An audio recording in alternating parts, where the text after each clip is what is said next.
Hi, I'm David Weegenaar. Thank you for visiting my YouTube chess channel, primarily, that is.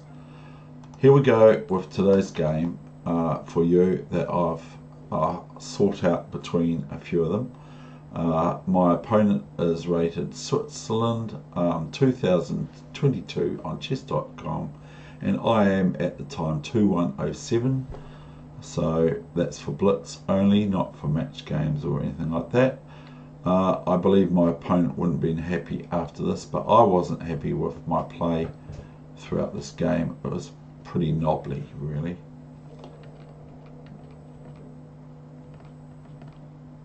Just the opening moves, and here we got f5. It's like I'm playing myself. Bishop e2. Here we go. This is my first mistake. And believe it or not, yeah, believe it or not, this is a king drop. I dropped my king on f1 instead of going to g1 and castling.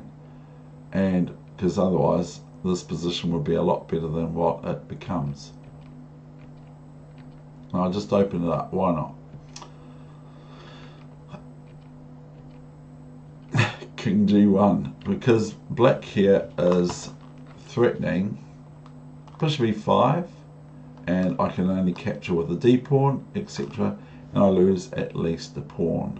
I'm sure everyone can see what I'm saying. So play king g1. Now black's threatening merely knight e5. My best move here, I believe, is queen b3 and trying to play at least a reasonable game, even though my position's no good.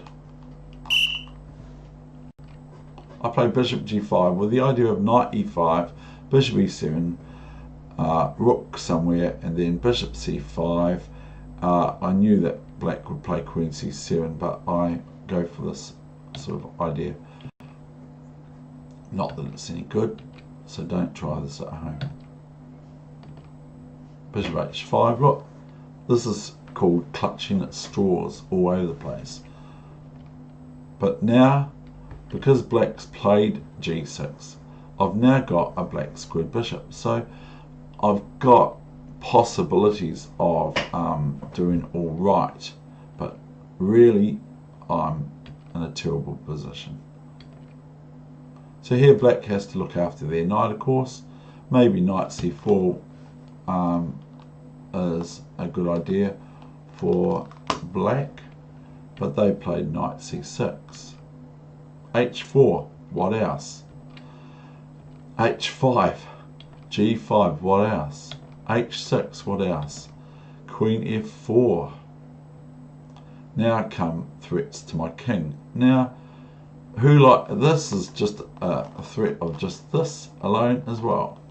This queen here, if black so wishes, and a perpetual check. Not so much here. So queen f4,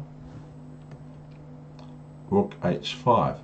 So if queen f2, I can grovel out, okay? I can grovel out here, because I can go here, and etc.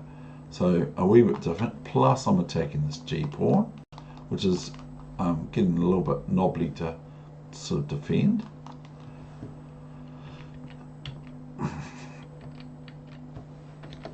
Knight e7, oh no, here comes this knight, and like black's going to threaten to establish it on here, or something to that effect, or here, etc.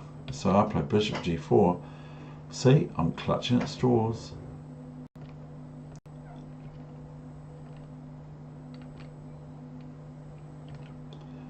And clearly no good to take the rook on f5 for white, because then I've got to look after my h pawn on h6, which some people would not play it there.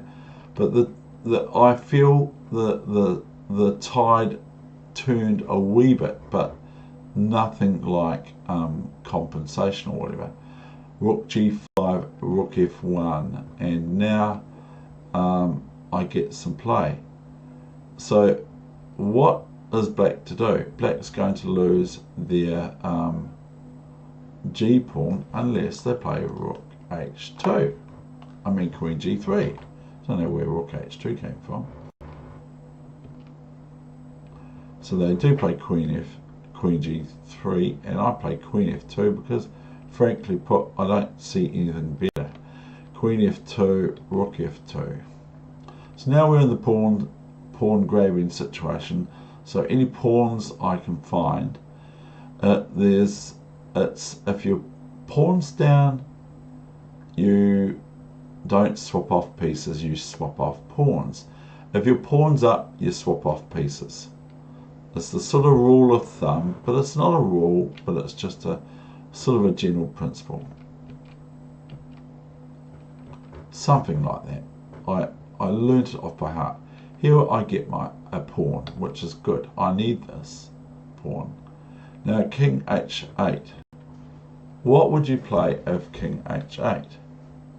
And I'm not saying that all my analysis is correct. So if king h8 here, what would you play for white? Okay, so we're going to do that right now. So that's the exercise at the moment. If king h8, yes, I know you're looking at my h pawn, aren't you, black? If king h8, that's the whole problem with this variation, is black would be able to take this pawn on h6, because otherwise this move's quite good. So I will just give you my analysis, what I thought of, because I missed rook takes, but it might be still good, because bishop e5, king, I don't even know. I sort of saw king g7, I don't know why. So that the exercises here, rook here, new variation, bishop check, and clearly rook e5 is no good because of rook f8, rook f8, rook f8 checkmate. So here black would have to play bishop, rook, king here, bishop, king. It's one of those days. Bishop g7 and the rooks would be tied up, but white would have to meet this pawn advance here most likely, which I think looks quite good for black, frankly.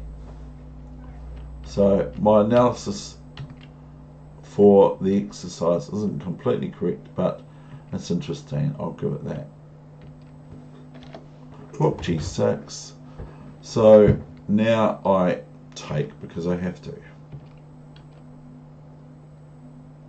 So we're really clutching at straws here. Rook e8, and short of time, by the way, because I've been defending this terrible position I put myself in. Here black's just going to want to march the pawn to e2 at least. So I go rook f6, and I do not know what happens if black now plays e3. We could have a look.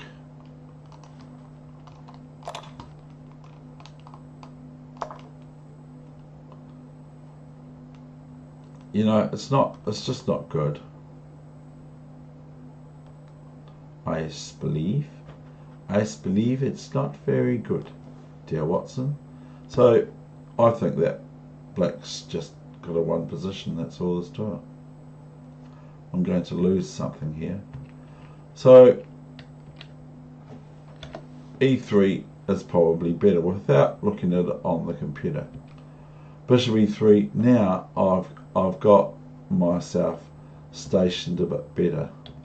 Bishop g5, as I said, I'm grabbing pawns. e3, rook f7, g4, with obvious at least. If king g4, then bishop takes e3, check with the rook on g7, etc., which would be quite reasonable for white after being in a totally lost position. Looks a bit dangerous, this, but dangerous for who? Now this we had like some seconds left, so I'm going to play it quickly as well. So here I can go bishop here, and after king g4 I could be just saying, oh well, I won't be greedy, I'll just play king f2, even though that's still greedy too. So go bishop e1, wee bit greedy, queen h8 for promotion. And so just realise please that this position here I've got just queen d5, but I had no time to look around much, so I just played a4.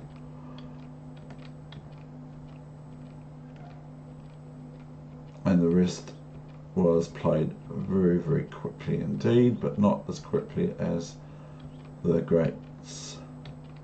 And that's the end of the session. Thank you very much for watching. I hope you enjoyed it. Well done if you sorted out what I didn't, because I didn't actually sort it out properly, the wee exercise for you today. All the best with your chess, and any juniors or what that are watching that are from my team, I hope you're enjoying your school holidays, and thank you for having a look at my channel today. Thank you. Over and out on the Muppet Show from David Weegenaar in Christchurch, New Zealand.